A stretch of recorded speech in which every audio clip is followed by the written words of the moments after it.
하나님 말씀 함께 보겠습니다. 출애굽기 23장 16절 말씀입니다. 다 같이 자리에서 일어나셔서 함께 하나님의 말씀을 봉독하겠습니다. 함께 읽습니다. 맥추절을 밭에 뿌린 것의 첫 열매를 거둠이니라. 수장절을 지키라. 이는 내가 수고하여 이룬 것을 연말에 밭에서부터 거두어 저장함이니라. 아멘. 앉으십시오. 날이 많이 덥죠? 네, 고생들 많으십니다. 오늘은 맥추감사 주일입니다. 절기상 맥추감사 주일은 7월 첫째 주일로 지키게 됩니다. 사실은 이제 그 사역자로서 좀 부끄러운 얘기지만 이 절기 설교가 좀 쉽지는 않습니다. 왜냐하면 그 내용이 너무나도 이제 분명하기 때문에 그 분명한 내용을 이제 여러분들에게 이전과 다른 그러한 내용을 가지고 이제 말씀을 드려야 되는 이제 그런 고민들이 조금은 있습니다. 그래서 한 3주 전부터 이 맥추감사주의 설교를 어떻게 풀어가야 될까 계속해서 이제 좀 기도하는데 계속 이렇게 뭐라고 할까요? 모티브라고 그럴까요? 그런 게 이제 안 풀려가지고 계속 기도를 이제 했는데 과거에 어떤 이제 문자를 받았던 게 떠올랐습니다. 그래서 그분의 그 문자를 생각하면서 이런 주제로 말씀을 나누면 좋겠다라는 그런 생각을 했고요. 그분이 이제 혹시 이 설교를 들으실지도 모르겠는데요. 그분의 이제 고민들도 이 말씀을 통해서 좀 해결이 되면 좋겠다라는 이제 그러한 좀 바람을 가지고 오늘 말씀을 좀 준비했습니다. 과거에도, 그러니까 작년에도 좀 언급을 했습니다만, 이 맥추감사 주일은 우리 농경 문화와 이렇게 지금 굉장히 밀접한 관계를 가지고 있습니다. 과거 이게 농경사회였을 때, 우리나라가 농경사회였을 때, 이제 그때 당시에 여러분이 잘 알고 계시는 대로 춘궁기라고 하는 그런 시기가 있었습니다. 흔히 말하는 보릿고개가 이제 그 시절이죠. 아마 어른들 중에서 연세가 많으신 어른들은 그 보릿고개를 이제 경험하신 분들이 계실 것으로 생각이 되는데요. 그래서 그때를 표현하는 게 이제 촉은 목피로 견뎠다 이렇게 얘기를 하죠. 그래서 이제 풀뿌리, 나물 캐 먹고, 그리고 뭐 나무 껍질 벗겨서 겨우겨우 이제 견디고, 그래서 이제 6월이 되고, 이제 7월이 시작하는 6월 말부터 그 7월 시작의 그런 절기가 되면 이제 그 보리를 수확하는 이제 그 때가 됩니다. 그래서 비록 보리밥이지만 이제 보리를 수확하면 배불리 먹는 이제 그런 시기가 되죠. 그런데 성경에 공교롭게도 맥추절을 지키다라고 하는 말씀이 기록이 되어 있습니다. 그래서 이 우리나라 문화와 그리고 이 맥추절이라고 하는 하나님의 말씀이 이렇게 잘 결합이 돼서, 그리고 절기상으로도 또 이게 맥추절이 우리나라에서는 이제 6월 말, 그러니까 7월 초에 지킵니다. 그래서 이 보리를 추수하는 것과 이렇게 잘 맞아 떨어져서 이제 지금까지 우리가 지키고 있습니다. 그래서 이 맥추절을 지키는 뭐라고 할까요? 공통 분모라고 할까요? 그거를 좀 보면은요, 한 해의 절반이 지난 7월 첫 주일, 그래서 새롭게 감사의 마음을 되새기는, 그리고 또 오랜 배고픔을 해결해 주는 그러한 절기, 그리고 또 성경의 말씀. 그래서 이 세 가지의 이 공통 분모가 되는 게 바로 맥추절이다. 이렇게 이제 얘기를 드릴 수가 있을 것 같습니다. 성경 속에서 맥추절은 또 다른 이름으로 세 가지 이름을 가지고 있습니다. 초실절, 칠칠절, 그리고 또는 오순절, 이렇게 기록이 되어 있습니다. 맥추절을 이렇게 다른 이름으로 부르는 이유는 그 강조하는 내용의 차이 때문입니다. 그러니까 우리가 아이를 부를 때 좀 뭐 극단적인 얘기는 합니다만, 우리가 아이를 부를 때 아이가 너무 이쁘면 우리 예쁘나 그럽니다. 근데 아이가 가끔 이렇게 못된 짓을 한다거나 좀 마음에 안 드는 짓을 하면 어떻게 됩니까? 아유, 우리 못나니 뭐 이제 이렇게 얘기를 하는 것처럼, 뭐 같은 의미로 받아들이기는 좀 어렵습니다만, 맥추절 역시도 그 상황과 그리고 그 시기에 따라서 다른 이름으로 불리게 됩니다. 맥추절이라고 하는 말은 말 그대로 보리를 추수하는 절기라고 하는 것입니다. 그래서 보리를 수확하는 그 절기를 강조한 게 맥추절입니다.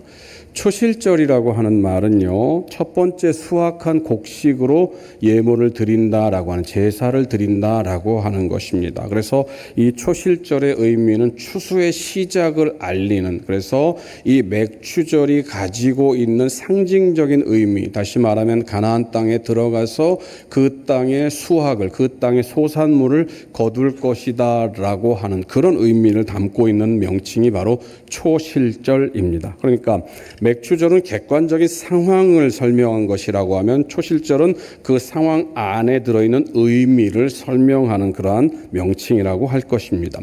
77절이라고 하는 것은 7번이 7번 지난 날, 그러니까 7일이 7번, 그래서 49일입니다. 그래서 77절은 49일이 지난 바로 그 다음 날, 50번째 되는 날에 이 절기를 지켜야 한다라는 것입니다. 그래서 초실절, 앞서 말씀드린 것처럼 수확을 거두는 그 날로 시작을 해서 7번씩 일주일이, 그러니까 7일씩 7번이 지난 49일이 지난 50번째 되는 날. 그래서 그 기간 동안 하나님의 백성들은 초실절로 시작한 수확을 완료하게 됩니다. 그래서 이 77절은 수확의 완성을 기념하는 이제 그러한 의미로 이렇게 받아들여집니다. 그래서 시작은 맥추절과 같은 의미이지만 77절은 그 모든 추수를 완료했다라고 하는 그러한 것을 기념하는 그런 절기. 그래서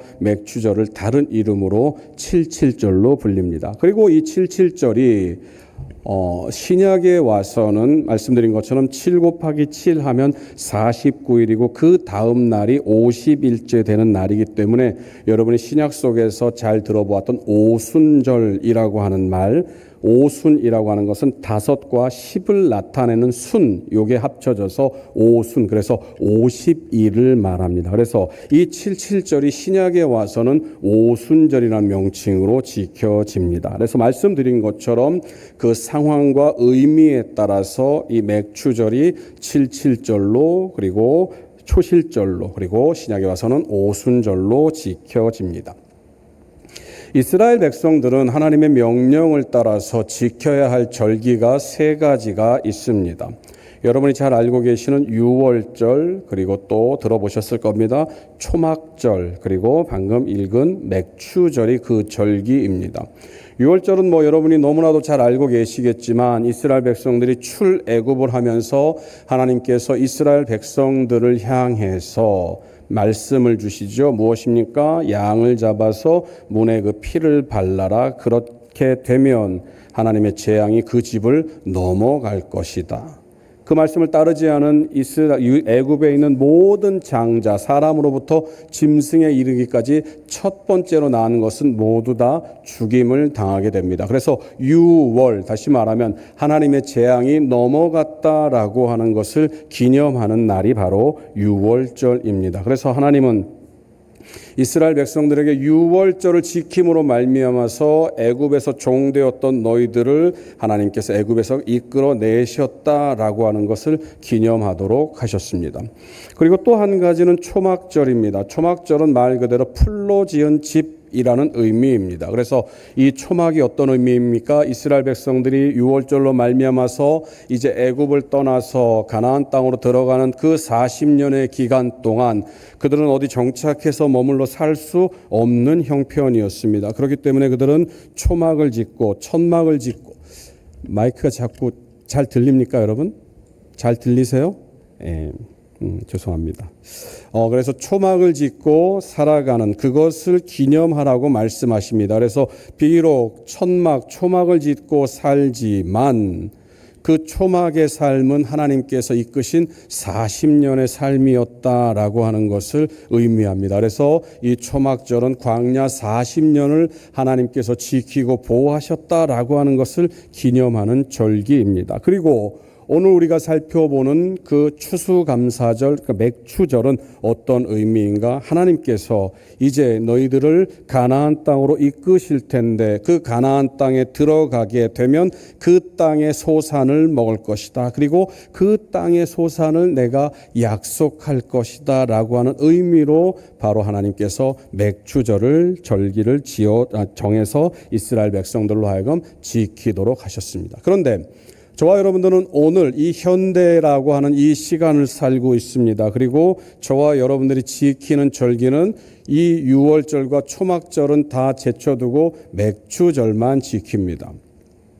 앞서 말씀드린 것처럼 우리가 가지고 있는 이 농경사회라고 하는 어떤 이런 특수한 상황 가운데서 이 맥추절이 잘 맞아 떨어졌던 것이 한 가지 이유인데요. 이것을 좀 뭐라 그럴까요? 안 좋게 본다. 어떻게 보면 뭐라 그럴까요? 그 말씀대로 받아야 된다라고 하는 그런 주장들을 하는 그 입장들 속에서는 뭐라고 얘기를 하느냐? 하나님께서 지키도록 명령하신 것은 세 개의 절기인데 왜 맥추절만 지키느냐라고 얘기를 합니다. 그래서 만약에 하나님의 말씀대로 지켜야 한다고 생각을 하면 유월절과 초막절도 지켜야 한다라고 얘기를 합니다. 그런데 우리는 유월절과 초막절을 절기로 지키지 않기 때문에 사실은 거기에 대해서는 신학적인 그런 논쟁이 있습니다만, 그리고 신학적으로도 이미 다 설명이 된 그런 내용들입니다만, 그건 나중에 기회가 되면 말씀을 드리도록 하고요. 그래서 그 사람들은 이제 유월절도 초막절도 지키지 않으니까 맥추절도 지키지 말아야 된다라고 얘기를 합니다. 그리고 한 가지 더 좀 더 부정적으로 얘기를 하는 것은 이 맥추절은 사실은 교회가 성도들에게 헌금을 거두기 위한 명목으로 만든 것이다라고 얘기하는 분들도 있습니다. 물론 여러분들은 동의를 하지 않으시겠지만 실질적으로 그렇게 꽤 주장하는 그런 분들도 계십니다. 그럼 여러분 한번 단도직입적으로 여러분께 여쭤보도록 하겠습니다. 과연 구약의 절기, 지금은 지키지 않는 그러한 3대 절기에 속한 절기이기 때문에 맥추절을 지키지 않는 것이 성경적일까? 그리고 또 헌금을 걷기 위한 수단에 불과하다라고 하는 것을 과연 우리가 그대로 받아들여야 할 것인가? 여러분 마음속에도 그건 좀 아니지 않나라고 하는 그런 생각을 가지게 될 겁니다. 가지고 계실 겁니다. 성경에서 맥추절, 맥추라고 언급되어 있는 표현은 단 2구절밖에 없습니다. 그 중에 하나가 방금 우리가 읽은 출애굽기 23장 16절 말씀이고요. 또 다른 하나는 출애굽기 34장 22절입니다. 출애굽기 34장 22절을 우리 같이 한번 읽어보겠습니다. 함께 읽습니다.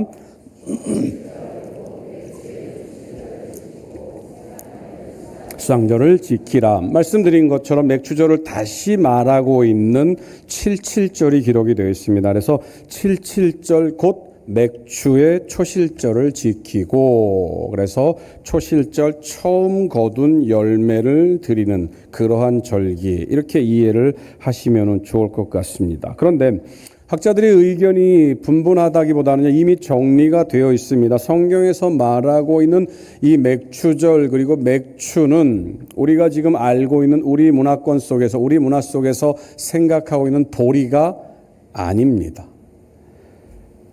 출애굽기 23장 16절에서 맥추절이라고 하는 그 절기는 정확하게는 히브리어로 하그 하카치르라는 말을 쓰고 있는데요. 그 말의 정확한 의미는 수확의 절기입니다. 그러니까 보리를 수확하는 절기가 아니라 모든 것들을 거두는 절기입니다. 그래서 초실절이라고 하는 말의 의미도 처음 그 땅에 들어가서 열매를 거두었으니 그것을 하나님께 올려드리라라고 하는 그런 의미가 더 바른 성경적인 해석입니다.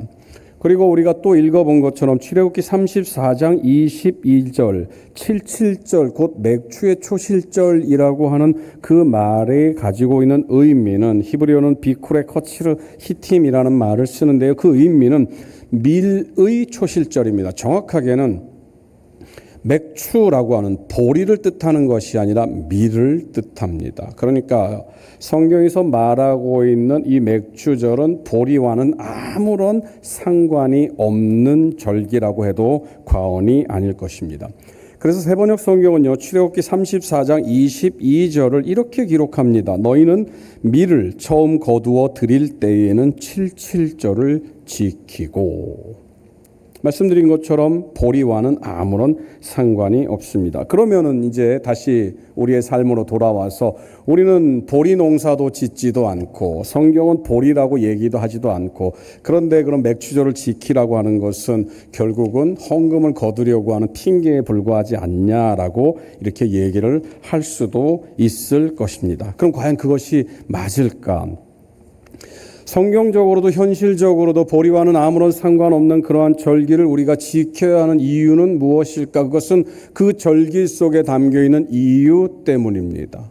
한 가지 예를 좀 들어보죠. 우리가 잘 알고 있는 3.1절이라고 하는 그런 절기가 있습니다. 혹시 이 중에 3.1절에 한번 만세 한번 막 이렇게 가열차게 한번 외쳐봤던 분 계십니까? 3.1절 그때에 여러분 일제시대 때 그 3.1절에 여러분 그 만세운동에 동참했던 분 혹시 계신지 한번 손들어 보십시오. 아무도 안 계시군요. 그런데 여러분 우리는 왜 그 3.1절을 지킵니까? 그 이유는 단 하나입니다. 그 날을 지킴으로 말미암아서 그 3.1절이 가지고 있는 의미를 계속해서 되새기기 때문입니다.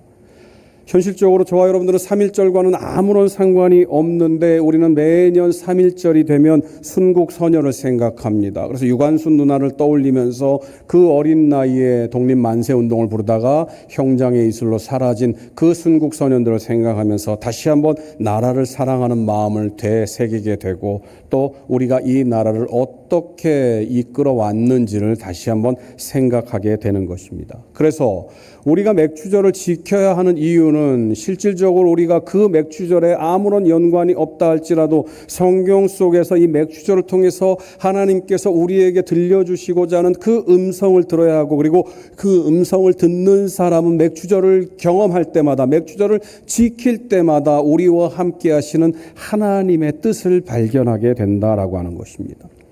오늘 본문 가운데서 우리는 맥추절을 통해서 두 가지 하나님의 뜻을 발견할 수가 있습니다. 그리고 그것이 바로 저와 여러분들을 향한 맥추절을 통한 하나님의 뜻입니다. 오늘 본문은 맥추절을 지키라라고 하는 하나님의 명령으로 시작합니다. 출애굽기 23장 16절 오늘 본문 말씀입니다. 제가 읽어드립니다. 맥추절을 지키라. 하나님의 명령입니다. 너희들은 맥추절을 지켜야 돼 라고 하면서 그 다음에 이는 이라는 말로 그 다음 말을 연결하고 있습니다. 이는이라고 하는 이 표현은 그 이유는 이라고 하는 그런 의미로 해석이 될 수 있습니다. 그래서 맥추절을 너희들이 지켜야 돼. 왜냐하면 그 이유는 너희가 수고하여 밭에 뿌린 것의 첫 열매를 거두기 때문이니라 라고 얘기를 합니다. 이스라엘 백성들이 이 말씀을 받았을 때는 출애굽을 해서 이 백성들이 시내 광야에 머물렀었던 그때입니다. 출애굽기 19장 1절은요, 이 말씀의 배경이 되는 그 때를 이렇게 기록하고 있습니다. 이스라엘 자손이 애굽 땅을 떠난 지 3개월이 되던 날 그들이 시내 광야에 이르니라. 시내산에 이르러서 하나님의 계명을 받습니다. 그리고 이스라엘 백성들은 그 하나님의 계명 가운데서 맥추절을 지켜라라는 말씀을 받게 되었다라는 것이죠. 이 3개월이라고 하는 것은 학자들 간의 의견이 조금은 갈립니다. 그래서 3개월째라고 하는 그런 표현으로 얘기를 하는 학자들도 있고요. 그리고 또 어떤 학자들은 세 번째 달로 보는 학자들도 있습니다. 그러니까는 3개월이 지난 시간이다라고 하는 학자들, 그리고 세 번째 달에 그들이 시내 광야에 머물렀다. 그래서 세 번째 달로 보면은 45일 정도가 경과한 시간입니다. 그리고 3개월 후 3개월로 보게 되면 최대 90일이죠. 그러니까 이스라엘 백성들이 지금 이 시내 광야에서 하나님으로부터 이 말씀을 받았던 그때는 애굽에서 나와서 짧으면 45일, 길면은 90일 상관에 기록되어 있는 그런 말씀이다라고 하는 것입니다. 자, 여러분 그 45일에서 90일 동안 이스라엘 백성들이 어떤 일을 경험했는지 한번 되짚어 보도록 하겠습니다. 출애굽기 15장 22절 말씀입니다. 모세가 홍해에서 이스라엘을 인도하며, 여러분 아시죠? 이스라엘 백성들이 이제 애굽에서 나왔을 때 이스라엘 백성들을 뒤쫓는 애굽의 병거들이 있었습니다. 이스라엘 백성들을 잡기 위해서요. 그런데 하나님은 홍해를 가르시고 이스라엘 백성들을 마른 땅처럼 그 땅을 건너가게 하십니다. 그리고 애굽의 병사들은 모두 다 그 홍해의 수장이 됩니다. 그런 놀라운 역사를 경험하고 이제 이스라엘 백성들이 그 홍해를 건너서 다시 떠납니다. 어디를 갑니까? 수르 광야로 들어가서 사흘길을 걸었다라고 얘기를 합니다. 홍해의 기적을 경험하고 사흘, 3일이 지난 그 시간이 되었을 때 그들이 무엇을 얘기를 합니까? 물을 얻지 못하고, 물을 얻을 수가 없는 그 상황이 되어버렸습니다. 그런데 그 백성들의 모습을 보시기 바랍니다. 출애굽기 15장 24절입니다. 백성이 모세에게 원망하여 이르되 우리가 무엇을 마실까? 우리가 주목할 것은 원망하여라는 말입니다. 여러분 보십시오. 3일 전에, 불과 3일 전입니다. 3일 전에 그 홍해 바다가 갈리고, 그리고 그 바다를 마른 땅처럼 건너가고, 그리고 뒤쫓아오던 그 애굽의 병사들이 그 홍해 바다에 수장이 됐는데 3일 전에, 그런데 3일 만에 물이 없다고 뭐라고 얘기를 합니까? 모세를 원망했다라고 성경을 기록하고 있습니다. 그럼 과연 이것으로 끝일까? 하나님께서 그들에게 물을 주셨죠. 그리고 나서 이 이스라엘 백성들이 둘째 달 15일, 그래서 많으면은 한 달 반 정도의 그런 시간을 허비합니다. 그리고 나서 출애굽기 16장에 이르게 됩니다. 16장 3절입니다. 이스라엘 자손이 그들에게 이르되 우리가 애굽 땅에서 고기 가마 곁에 앉아 있던 때와 떡을 배불리 먹던 때에 여호와의 손에 죽었더라면 좋았을 것을 너희가 이 광야로 우리를 인도해 내어 줄여줄게, 온 회중이 줄여줄게 하는도다. 자, 여러분 보십시오. 홍해를 건넜습니다. 그리고 나서 물을 얻었습니다. 그리고 나서 시간이 좀 흘렀는데 이젠 먹을 게 없다고 원망을 합니다. 그러자 하나님께서 어떻게 하십니까? 만나와 메추라기를 보내주셨죠. 이제 만나와 메추라기도 해결이 됐습니다. 먹을 것이 해결이 됐어요. 그런데요, 출애굽기 17장 2절을 보면요, 또 이렇게 얘기를 합니다. 이번에 같이 한번 읽어볼까요? 함께 읽습니다. 백성이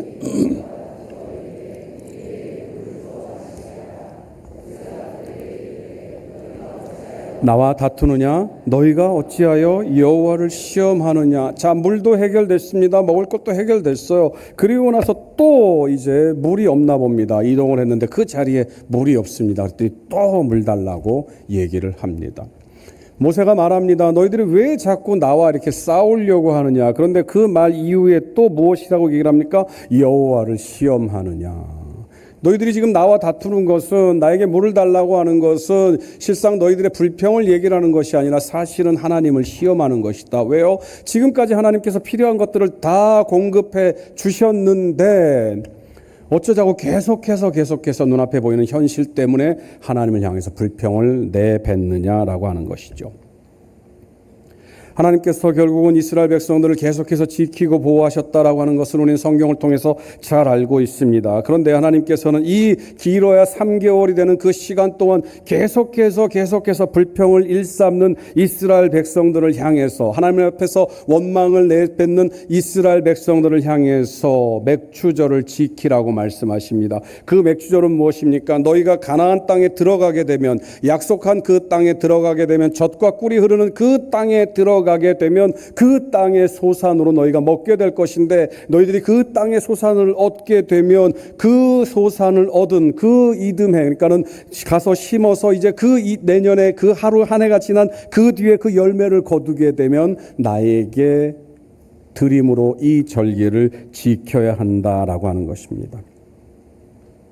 90일이 지난 이 시간에, 짧으면 45일이 지난 이 시간에 하나님은 40년 뒤의 약속을 이스라엘 백성들에게 말씀하고 계십니다. 그 기간은 아무도 모릅니다. 그 기간이 40년이 된 줄은 하나님만이 알고 계십니다. 그런데 이스라엘 백성들을 향해서 하나님은 뭐라고 말씀하십니까? 그 예비된 땅을 내가 너희에게 줄 것인데 너희들은 그 땅에 들어가게 되면 나에게 이 날을 기념해서 절기를 지켜야 한다라고 말씀하고 계시는 것입니다. 그래서 이 맥추절이 가지고 있는 의미는 무엇인가? 하나님의 신실하신 약속입니다. 너희들이 비록 광야의 삶을 살겠지만 그 광야의 삶의 끝에는 내가 약속한 젖과 꿀이 흐르는 그 가나안 땅이 있게 될 것이며 너희들은 그 땅에 들어가서 그 땅의 소산을 먹게 될 것이다. 설교 서두에 한 성도로부터 받은 그런 문자를 여러분께 말씀을 드렸습니다. 그 성도가 했던 그 문자들을 이렇게 잘 살펴보면요, 이런 내용입니다. 하나님, 나는 지금 너무 삶이 힘듭니다.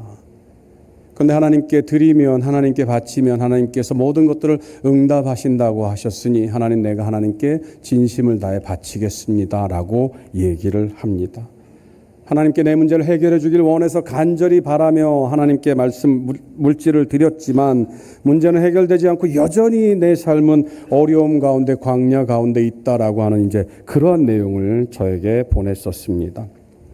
광야에 있기 때문에, 광야의 삶을 살기 때문에 이 광야를 없애달라고, 이 삶의 문제들을 없애달라고 간절히 기도했던 것을 잘 알고 있습니다. 그 마음이 인지상정이죠. 사람은 누구나 그렇게 생각할 수밖에 없습니다. 죄송합니다. 이 자리에 있는 여러분들 가운데서도 크고 작은 그런 광야의 문제 때문에 하나님께 간구하는 분들이 계실지도 모를 겁니다.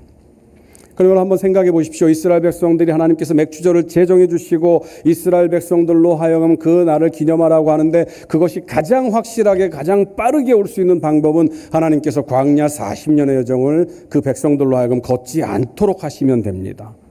실질적으로 그때 당시에 그런 움직임으로 움직이게 되면 여러분, 애굽에서 가나안 땅으로 들어가는 데는 40일 정도밖에 걸리지 않는다고 말합니다.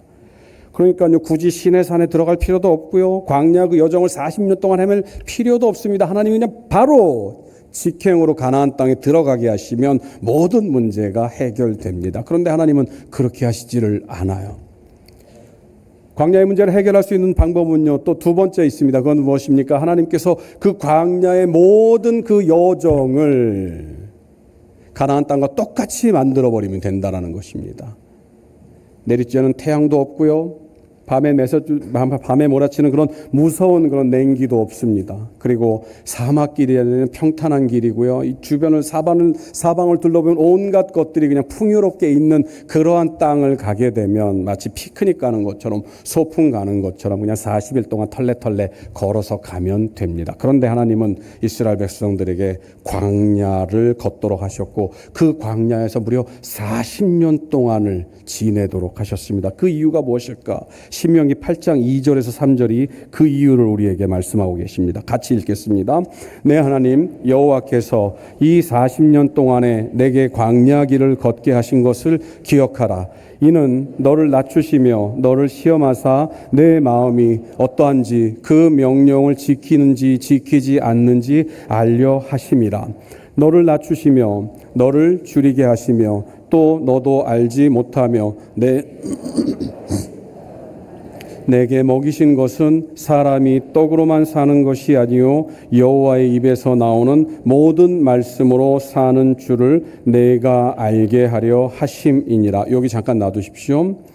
방금 읽은 신명기 8장 2절 3절 말씀을 보면 하나님께서 일부러 이스라엘 백성들을 향해서 광야의 40년을 가도록, 그 광야의 고난들을 경험하도록 하셨습니다. 그러면서 무엇을 말합니까? 지금 이 화면에 나와 있는 것처럼 신명기 8장 3절 마지막 절, 내가 알게 하려 하심이라 라고 얘기를 합니다. 무엇을 알게 합니까? 바로 이 광야의 삶을 통해서, 그 광야의 고난을 통해서 그들이 하나님을 믿고 있는지, 그들이 하나님을 따르고 있는지, 그들이 하나님을 사랑하고 있는지, 그들이 하나님만을 의지하는지를 알게 한다는 것입니다. 저와 여러분들이 이 땅을 살면서 광야의 삶을 삽니다. 그러면 하나님께 간구합니다. 하나님, 이 광야를 없애주십시오. 하나님, 내가 이렇게 예물을 드리면서 하나님께 간절히 기도하지 않습니까? 그러니까 이 광야를 없애주십시오라고 얘기를 합니다. 그런데요, 하나님은 그 광야를 저와 여러분들에게 그대로 내버려 둡니다. 그리고 저와 여러분들이 그 광야의 삶을 지나가게 되면 무엇을 알게 되느냐?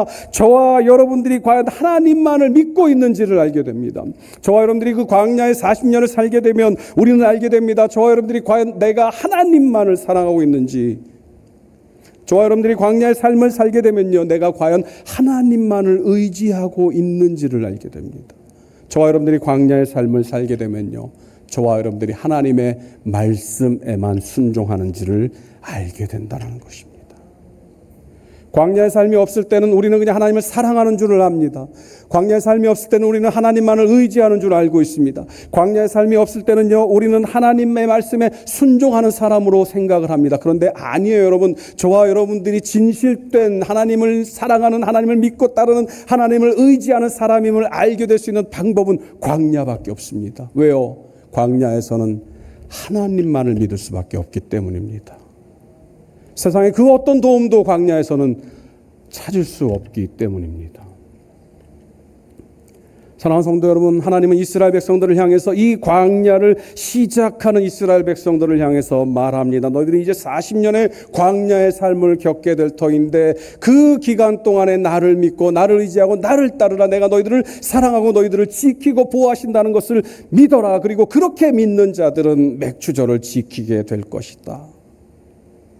보이지 않는 약속입니다. 40년의 기간이 지나는 그 약속이에요. 그리고 그 약속을 얻기 위해서는 수없는 고난들을 겪어야 하는 그 기간입니다. 그런데 하나님께서는 말씀하십니다. 나는 너와 함께하고 너를 사랑하는 하나님이니 내가 약속한 이 맥추절을 믿고 지키도록 하여라. 맥추절이 가지고 있는 의미가 바로 그것입니다.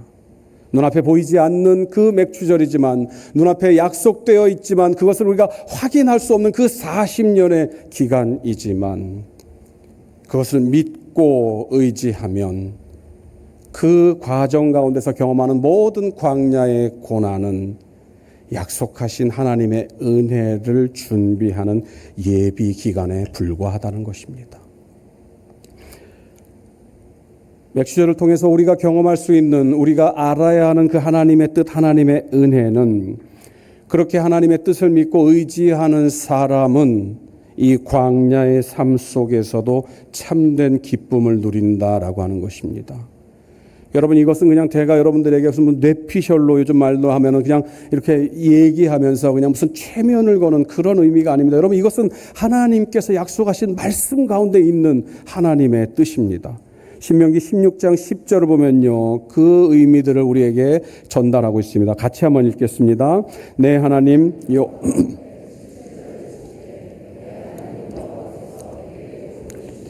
내 힘을 다하려 자원하는 예물을 드리고. 무슨 말입니까, 여러분? 77절을 지켜야 되는데 77절을 지켜야 되는 의미가 무엇인지를 잘 들어보아라. 내 하나님 여호와께서 너에게 복을 주신 대로. 무슨 말입니까? 하나님께서 우리에게 복을 주셨다라고 하는 그 복을 헤아려 보고, 그 다음에 뭐라고 얘기를 합니까? 내 힘을 헤아려. 다시 말하면 그 복을 받았는데 그 형편, 그 능력을 헤아려서, 그래서 100만 원을 벌게 되면 가령 예를 들어서 그 100만 원에 합당한 어떤 것들, 그러니까 너무 극단적인 예에서 여러분 이해하고 넘어가시기 바랍니다. 그 형편에 맞게 감사의 조건들을 찾고, 그 다음에 뭐라고 얘기를 합니까? 자원해서 기쁜 마음으로 기꺼이 그것을 하나님께 드려야 한다라고 하는 것을 말합니다. 그런데 여러분, 그렇게 드리는 일들이 쉽습니까? 안 쉽죠. 그런데 그렇게 그 일들이 가능한 사람들, 다시 말하면은 그 40년 광야의 끝에 하나님께서 약속하신 그 가나안의 그 초실절 열매를 거두는 그 때가 온다라는 그 사실을 믿는 사람들은 어떻게 되느냐? 신명기 16장 11절 말씀을 보시기 바랍니다. 같이 읽습니다. 너와 내 자녀와 노비와 내 성중에 있는 레위인과 및 너희 중에 있는 객과 고아와 과부가 함께 내 하나님 여호와께서 자기 이름을 두시려고 택하신 곳에서 내 하나님 여호와 앞에서 즐거워할지니라. 하나님 앞에서 즐거워하는 사람들의 면면을 보시기 바랍니다. 너희 자녀가 있습니다. 그리고 레위인들이 있습니다. 그래, 하나님의 자녀는, 그리고 레위인들은 그런 일들이 가능하겠지라고 생각할지도 모르지만, 신명기 16장 11절의 말씀을 보십시오. 누가 기뻐하라고 얘기를 합니까? 노비가 기뻐한다라고 말합니다. 객이 기뻐한다라고 말합니다. 고아가 기뻐하고 과부가 기뻐한다고 말합니다. 노비는 어떤 사람입니까? 자유가 없는 사람입니다. 그런데 자유가 없는 사람이 기뻐할 수 있다라고 말합니다. 과부가 기뻐한다고 말합니다. 과부는요, 여러분, 그 당시 이스라엘에서는요, 사람 취급을 못하는 최하층의 사람이었습니다. 그런데 그 사람이 기뻐할 수 있다고 말합니다. 고아가 기뻐하고요, 그리고 집 없이 떠돌아다니는 객이 기뻐한다라고 말을 합니다. 왜 그렇습니까, 여러분? 그것이 바로 맥추절의 은혜이기 때문입니다. 그 이유는 단 하나입니다. 그들이 비록 광야 가운데 산다 할지라도, 노비로 산다 할지라도, 객으로 산다 할지라도, 고아로 산다 할지라도, 과부로 산다 할지라도 그들에게 허락한 하나님의 약속을 믿고 있기 때문에 그들에게 그 40년 광야의 끝에는 반드시 하나님께서 허락하신 그 은혜가 있음을 믿기 때문에 그들은 고아로 산다 할지라도, 과부로 산다 할지라도, 객으로 산다 할지라도 그 삶 속에서 함께 하시는 하나님을 경험하고 그 하나님께 감사할 수 있다라고 하는 것입니다. 신명기 16장 11절의 마지막을 보십시오. 여러분 뭐라고 말합니까? 자기 이름을 두시려고 택하신 곳에서 내 하나님 여호와 앞에서 40년 광야의 그 고난 끝에 약속하신 하나님의 은혜가 있다는 것을 믿기 때문에, 그리고 그 믿는 사람들에게는 비록 광야의 삶이랄지라도 그 삶이 하나님이 함께하는 삶임을 알고 있기 때문에 그들은 그 광야의 삶 속에서도 하나님의 은혜를 감사할 수 있다라고 하는 것입니다. 우리가 잘 알고 있는 찬송가 438장이 있습니다. 이런 가사죠. 여러분, 내 영혼이 은총 입어 중한재진 벗고 보니. 이걸 좀 불러드려야 되는데 누구 시키고 싶은데 안 시키겠습니다. 슬픔 많은 이 세상도 천국으로 화하도다. 슬픔 많은 이 세상도 천국으로 화하도다. 여러분, 이게 바로 맥주감사절의 은혜인 것입니다. 이스라엘 백성들은요, 그것을 경험한 적이 없습니다. 40년 뒤에 일어날 일입니다. 이스라엘 백성들은요, 계속해서 경험한 것은 광야 40년의 고행길 뿐이었습니다. 그런데 그 은혜를 알고 믿는 사람은 광야 속에서도 하나님 앞에 감사할 수 있다라고 하는 것입니다. 사랑하는 성도 여러분, 맥주감사절은 하나님의 이 신실한 가나안의 약속을 믿는 자들에게 주신 하나님의 은혜임을 기억하시기 바랍니다. 여러분에게는요, 광야에 40년이 있는 것이 아니라 광야의 40년 너머에 있는 가나안 땅이 있음을 믿으시기 바랍니다. 그것에 소망을 두고 그것에 마음을 두고 우리가 지금 이 시기를 살아간다고 한다면 광야의 그 온갖 고난들도 그 은혜를 예비하는 준비 단계에 불과함을 우리가 깨닫게 될 것입니다. 모든 소망이 끊어진 것 같은 광야에서도 하나님께서는 이스라엘 백성들을 지키고 보호하셨습니다. 그 백성들을 지키신 하나님의 은혜가 왜 우리에게 없겠습니까? 우리가 하나님을 온전히 믿게 되면, 그 가나안을 소망하면, 하나님의 은혜를 소망하면 이 광야의 삶 가운데서도 날마다 하나님의 은혜를 경험함을 믿으시기 바랍니다. 오늘은 광야의 삶조차도 하나님의 은혜를 감사할 줄 아는 사람들이 지키는 맥주감사 주일입니다. 이 맥주감사 주일 하나님의 은혜를 경험하는 저와 여러분들이 되시기를 간절히 소망합니다. 이 시간 말씀을 생각하면서 한 1분 정도 함께 묵상으로 기도하기를 원합니다. 하나님, 지금 나는 광야에 있습니다. 이스라엘 백성과 같은 그런 척박한 삶을 살고 있습니다. 그러나 하나님께서 약속하신 그 약속의 땅을 기다립니다. 그 가나안을 소망하며 하나님께 간구합니다. 하나님, 견디게 하여 주시옵시고 그 소망을 두고 이겨나가게 인도하여 주시옵소서. 오늘 말씀 생각하며 함께 묵상으로 기도하겠습니다. 사랑의 하나님, 감사합니다. 오늘은 맥주감사 주일입니다. 이 맥주절은 우리와 아무 상관없는 절기가 아니라 하나의 반년을 지나면서 하나님께서 우리에게 어떤 은혜를 베풀어 주시는지, 우리의 삶을 어떻게 인도해 나아가시는지를 다시 한번 생각하는 절기임을 우리가 배웠습니다.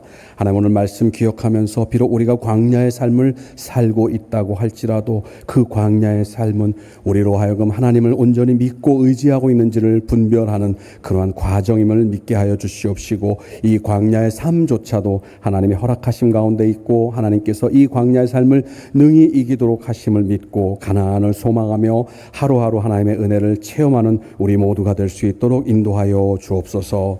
이제는 우리 주 예수 그리스도의 은혜와 하나님 아버지의 크신 사랑과 성령님의 감동, 감화, 충만하심이 광야의 삶을 살고 있지만 맥주절의 의미, 하나님이 채워주시는, 하나님이 허락하신 그 은혜를 기억하고 그 약속을 믿고 이 광야의 삶을 이겨나가기로 다짐하는 사랑하는 주의 백성들, 주의 종들, 주의 제자들 머리 위에 이제로부터 영원토록 함께 있을지이다. 아멘.